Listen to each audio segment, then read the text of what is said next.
Ensuring that your head can operate independently of your pelvis. An example of spinal segmentation is critical if you want to find improved quality of your movement. If you need a real-world example, think of trying to check over your left shoulder while you're driving. If your entire spine has to move as a unit, you're not going to get very far and you've got one hell of a blind spot behind you. If, however, you can segment your spine so that your head can move independently of the rest of your torso, you're not going to risk veering off the road trying to look over to your left. So again, spinal segmentation never goes out of style. This is something we need for any movement, driving or otherwise. So I want to walk you through a simple way you can start to improve your spinal segmentation, emphasizing the movement on the head and the neck. So we took a look at the feet up above. We're going to take a look at the neck here.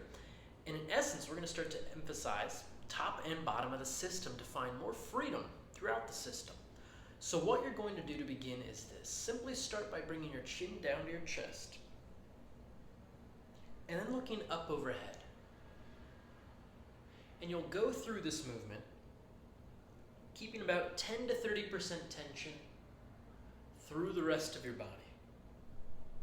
After you've gone through this a few times, you can start to bring one ear over toward a shoulder as well. Again, moving side to side. Being curious where you feel restricted, where you feel particularly in control of this movement. And again, you'll notice that I'm not moving the rest of my body as I do this. From there, after you've gone through a few repetitions each side, you can look over each shoulder. Again, trying to move smoothly and with control into each of these positions. Not moving anything from your neck down. Now you can think of these essentially as 6 dots that we're going to try to connect here. So it'll look a little something like this.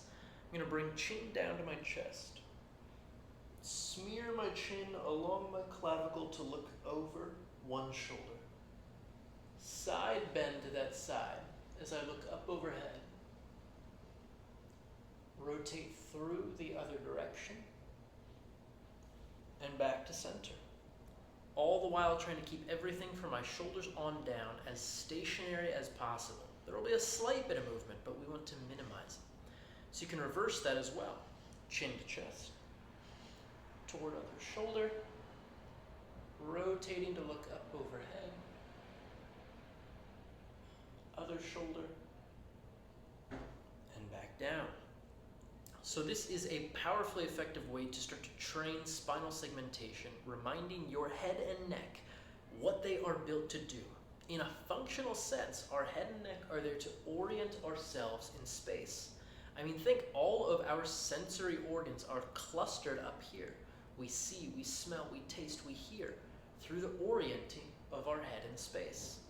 So in a truly functional sense, this movement has so much biological relevancy. Being able to move our head independently of the rest of the spine is critical to improving quality of movement in just about any arena we can imagine.